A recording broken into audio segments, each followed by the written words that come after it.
host Mozed, and welcome to Winner Take All, where we talk about the constant battle between large tech monopolies and traditional incumbents. Joined by Nick Johnson, co-author with me on the book Modern Monopolies. And so today we're going to jump into everyone's favorite or least favorite topic, coronavirus. And how does this relate to the platform world? So one side of it is that, we've spoken on the show before about how authoritarian governments dilute or pollute, rather, the value that that platforms bring to society. And ultimately because these authoritarian governments are using them for their own political purposes, and it goes directly in the face of the whole kind of value prop for consumers and producers and just the platform value prop. And so we have a series of articles here documenting this exact fact in terms of how the Chinese government intercepted messages on WeChat, the communication platform owned by Tencent. So this is from the BBC, that the Chinese app WeChat censored virus content since January 1st of 2020. And it goes on to talk about different cases where Chinese citizens were having messages screened. It's an okay article. This article is actually better, from The Verge. China reportedly using WeChat and Twitter to find and silence people sharing coronavirus information. And so this actually goes much deeper. So a Chinese man vacationing in California told Vice that he was trying to share information about the coronavirus with family in Wuhan on WeChat. He says he believes the Chinese government pushed friends in China to ask about his whereabouts in the U.S. and received a warning that someone in Shanghai was trying to access his WeChat account. That's kind of fishy. Was the Chinese government snooping on his WeChat messages?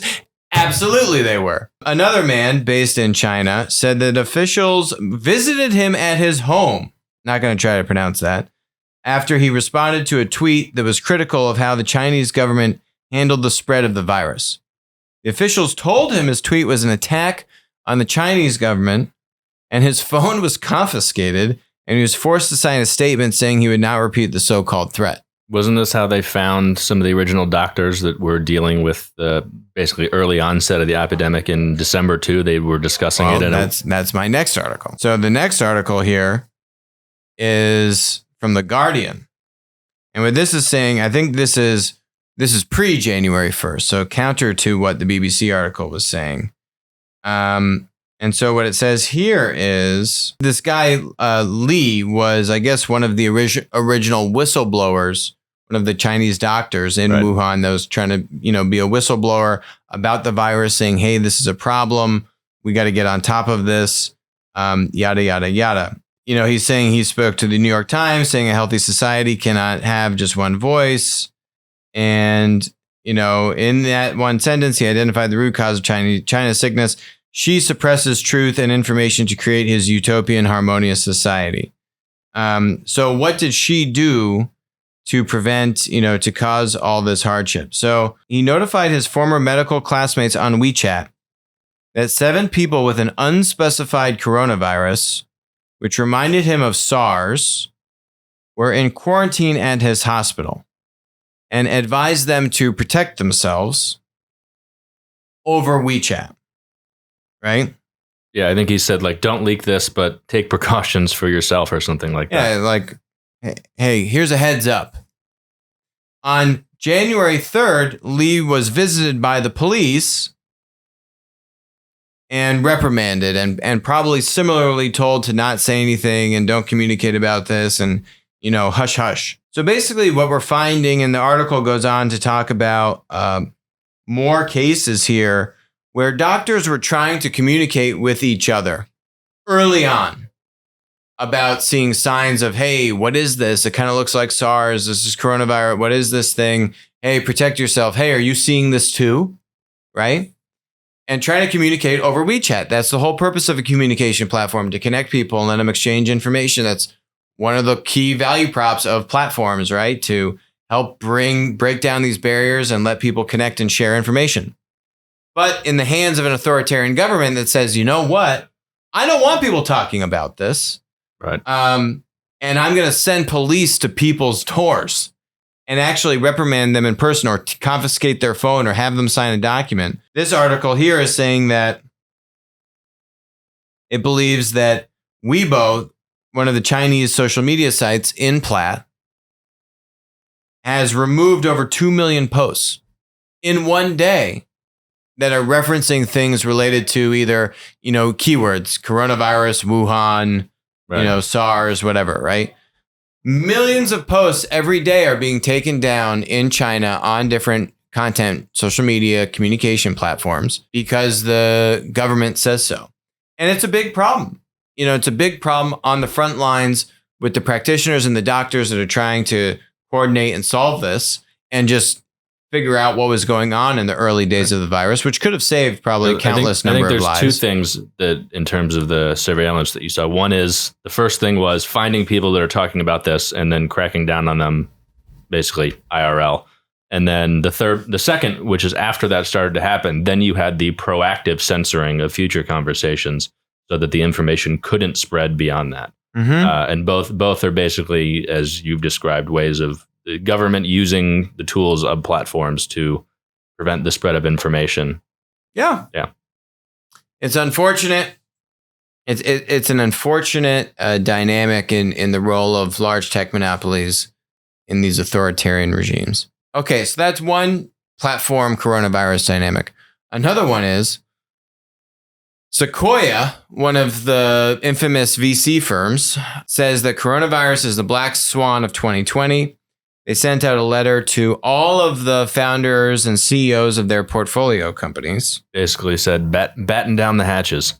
Basically said, you know what has hit the fan, and you better be prepared for a very long, arduous road ahead. We suggest you question every assumption about your business, including your cash, how much money you can raise. That big customer you were trying to acquire? Yeah, you may not hit your sales forecasts. Marketing headcount. Hey, maybe you want to fire some people. I don't look at this letter and say, wow, thank you, Sequoia. You're such a great partner. What an amazing advisor and investor. If this was a supportive letter, it should be Sequoia saying, hey, founders, we believe in you. We think this coronavirus thing will come and pass. Take a positive light on it. You need to take it seriously. And we are also going to make available additional funds, if you run into these issues. We are here to help you. And we are here as a backstop if you run into issues, because this is a blip and we believe in you over the long term, right? Like, that is the message I want to hear from my lead investor. Not, you're screwed. You're on your own. Good luck. Right. You better do some layoffs. I think a lot of the information in here too was not non-obvious. And if I'm a founder of a startup, I'm obviously already thinking about, all right, what is my runway? Can I raise capital? Our big customer is going to start saying no. So I don't know. I agree. It's not a very helpful approach to take. There's no new information. Right. It just, I think it's dumb. And it just incites panic in all your portfolios and doesn't do anything to help them. Like, what are you doing? What are you telling them to everyone work from home? Great. I mean, you could have done that without going to this extent, right? So I disagree with the approach. And if anything, if I'm a large traditional enterprise, it's feeding frenzy time. Literally, one of the biggest VCs in the world just said, hey, portfolios, you're screwed. They didn't say, hey, I've got money, don't worry. They said, you're screwed, good luck. If I'm a big traditional incumbent, what this means to me is, I've got a lot more leverage. I can go get some really good deals right now. Particularly with a lot of very low interest loans, if I want to back it up with that. Yeah, and you know what? If you're a large incumbent, you have access to the capital markets. The measures that the Fed and the federal government will, or actually are already working to put into place, all those measures will help large traditional incumbents, particularly the public companies that have access to the debt markets and these things. These illiquid companies don't get any of that benefit. and their VC partner just told them to go screw. So there's much more leverage now. This is kind of like, when we would talk to big real estate firms post WeWork debacle, we would say, hey, look, if you're a real estate tech startup, you're in a really tough spot right now. And that means if I'm a large real estate firm, I've got a lot of leverage to wield over these real estate tech companies. That same concept just got applied to basically the entire tech startup landscape. Yep. Because all of the big incumbents, yes, this will be painful. Well, I would say with the exception of a few areas that are doing well, for the most part, a lot of industries are going to be hurting, particularly the startups within them. Exactly. So, yeah, I disagree with the approach. And if you're a CEO of a large traditional enterprise, game on. So thanks, Sequoia. So there's been, there's kind of, the stock market has just been bonkers. It's been up and down and all these kinds of things. So fortunately, so what are you going to do in the stock market? Do you get out of the stock market? I can't give you advice about what to do in the stock market, but I can say some of what I have personally done. And so at the end of last week, I took out a bunch of shorts on platform stocks. I follow some non-platform stocks, but I basically just follow the platform stocks. And so I picked the platform stocks that were, in my opinion, more vulnerable, which, my thought was, what are the platform stocks that are going to have a tougher time, that are tied to kind of like physical in-person type of assets? So I shorted Zillow. I shorted some of the car marketplaces like Auto Home and car. I think that's the European one. I shorted Lyft, the smaller of the two rideshare marketplaces, and the one that doesn't do delivery and doesn't do food delivery, because I don't know, you're probably not going to want to go to restaurants, I guess. I shorted what else?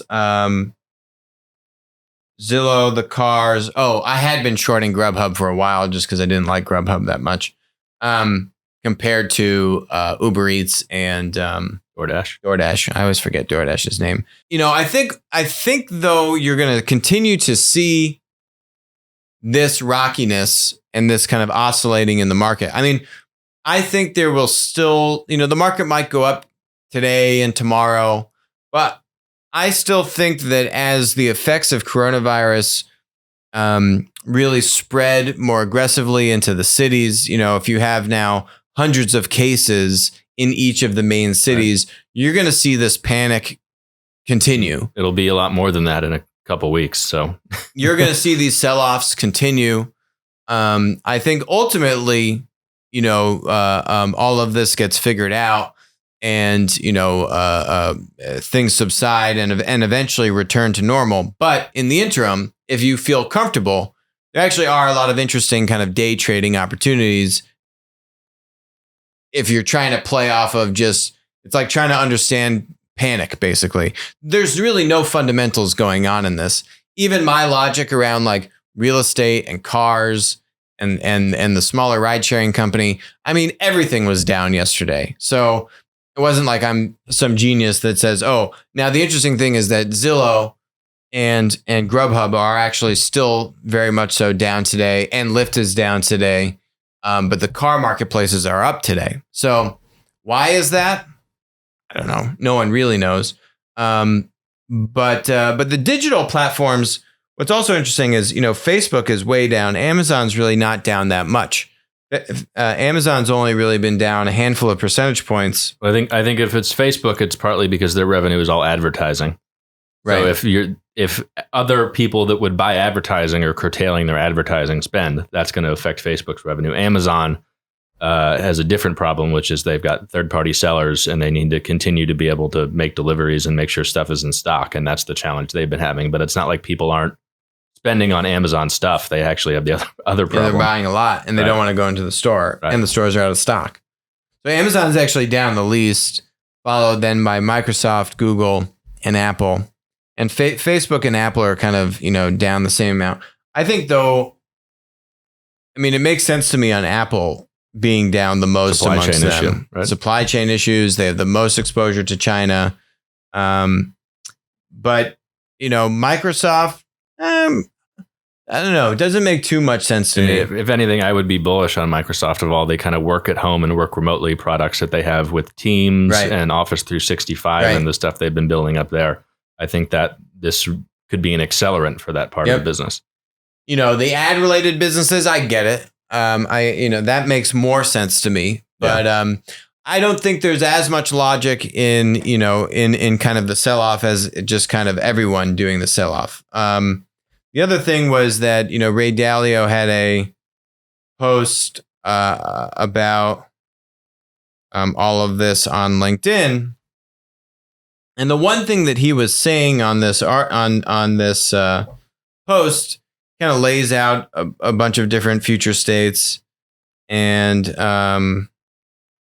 one of the interesting things that he was saying is the market isn't really going to delineate between companies that are healthier or not as healthy. And particularly what he was saying is that when you want to look at their balance sheet, and if you look at economies that are stronger or less strong, the less strong ones are the ones that when you have these massive sell-offs and you have this kind of a wholesale change in, say, consumer sentiment, buying profiles, and so on and so forth, the weaker players, whether that's the weaker economies or the weaker companies, are the ones that are actually in trouble. And the ones that are stronger balance sheet, essentially, short-term pain, but net, they'll be okay. They'll weather the change. Exactly. And so what he's talking about here is that the market isn't very good at saying, hey, let me look at the underlying health of the business when the sell-off happens, right? And so if you as an investor can understand that, and that's the interesting thing about kind of these platform picks that I'm talking about, right? The large tech monopoly stocks, great balance sheets, unbelievable balance sheets, right? The smaller platform stocks in Plat that are maybe single-digit billions in market cap, you kind of see that with some of the car marketplaces, even like the Zillows and the Redfins and real estate. They're actually somewhat small businesses, like few $1 billion in market cap. And Zillow's been losing a lot of money on Zillow offers, trying to get the linear buying and reselling of houses going. So that's the non-platform part of its business, where basically it takes a bunch of housing inventory on its balance sheet, which could be a challenge. Lyft, same thing, right? It's the smaller of the two ride-sharing marketplaces. It doesn't have platform conglomerate status like an Uber. Right. Its business isn't diversified into other areas that, in this case, are doing better, like delivery. It's losing money. It has less of an ability, I think, to curtail or get to break even than an Uber does for all of those reasons. And so, what are those companies that have a little bit of a weaker balance sheet, that are much smaller, and are maybe in verticals that are going to be more affected, like big purchases, big physical purchases? That to me are the kinds of things that you're about to go buy a house. I'm going to wait a little bit. Let me see what happens. Right. Or I was about particularly given that the housing market is still priced fairly high at the moment. Exactly. So that's the kind of stuff that, to me, understanding if you don't want to do these like day by day shorts, because that's kind of bonkers, but like to have a little bit of fun. And but if you're thinking a little bit more short to midterm, those are some of the things that I think about when thinking about these different stocks, at least in the platform world. I'm sure everyone else can figure out like the Purells. That's not my game. So let's move on to Roblox. There's a really great article about Roblox. So basically, who is it? Andreessen put a bunch of money in recently. Andreessen put a bunch of money in and they said, hey, we think this company could be the future of gaming. Really long article, but let's go all the way to this.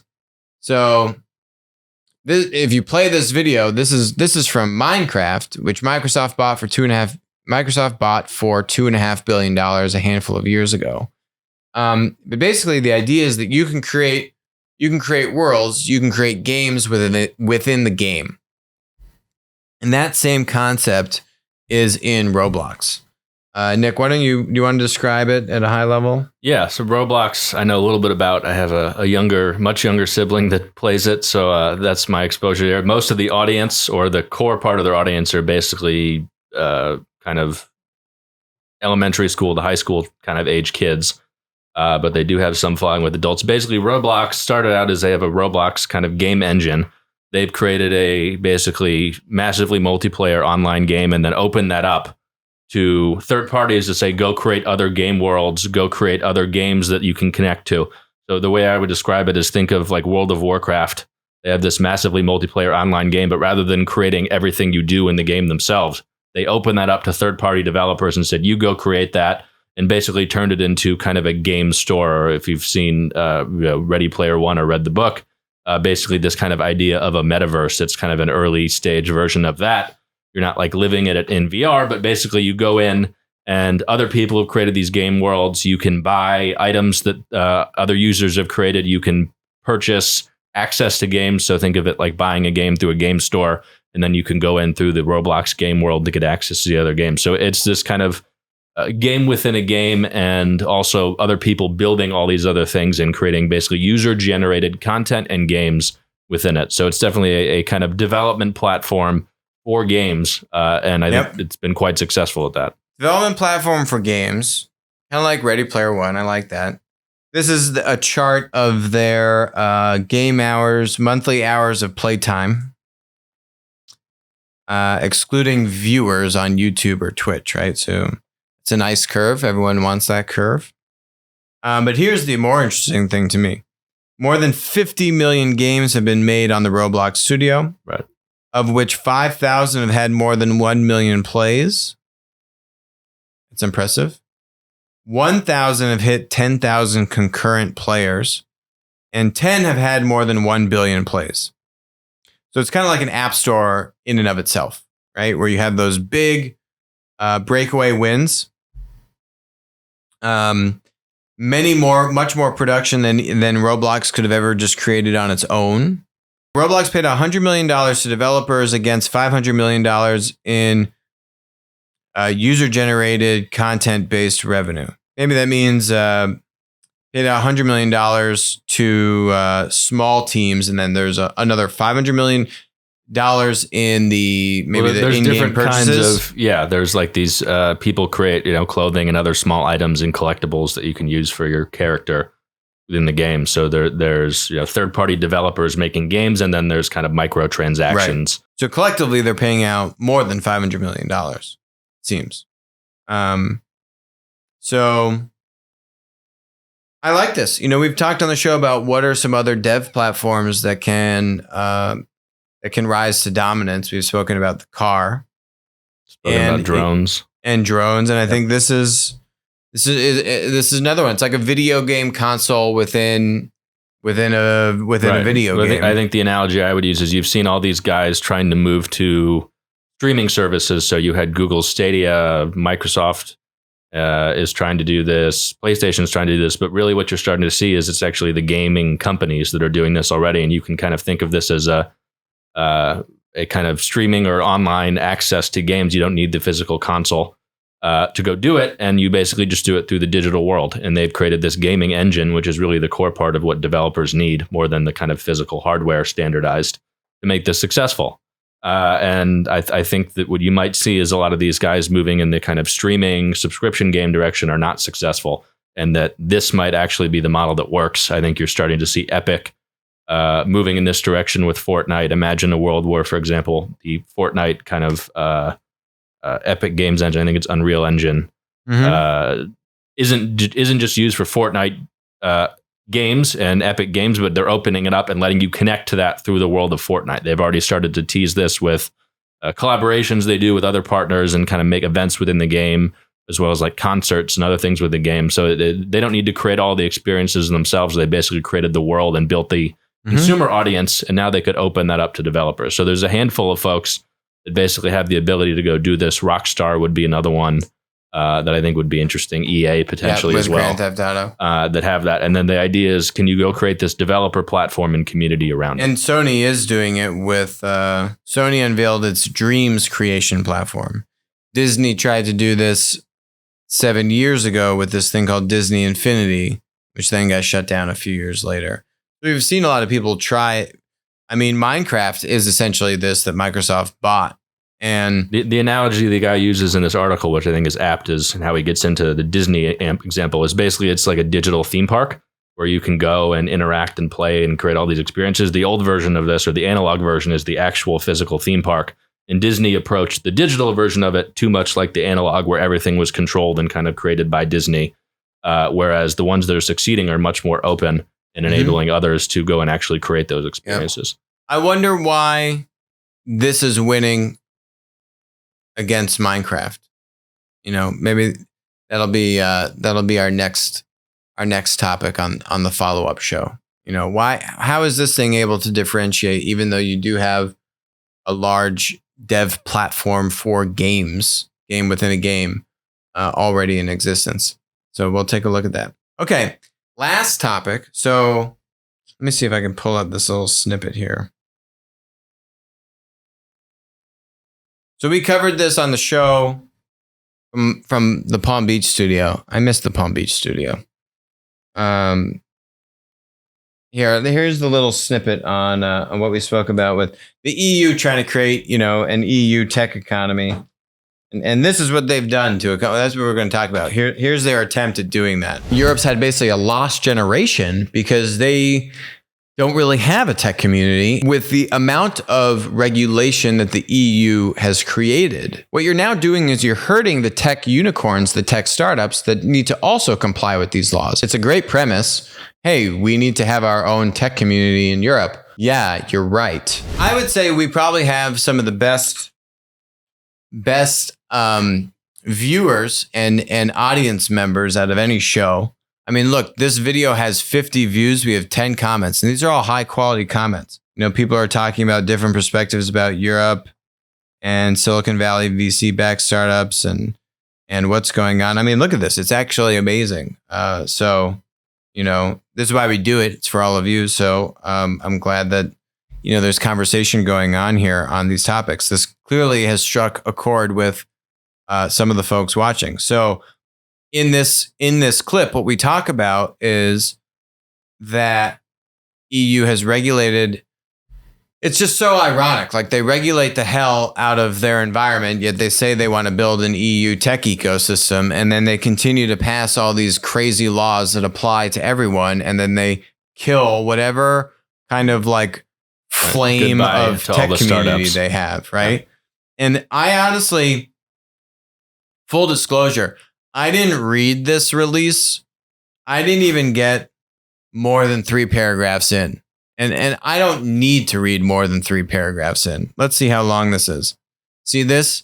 This is all just a waste of my time. That I saved all this time. You want to know why I don't need to read more than 3 paragraphs into this joke of a rule? It's because of this.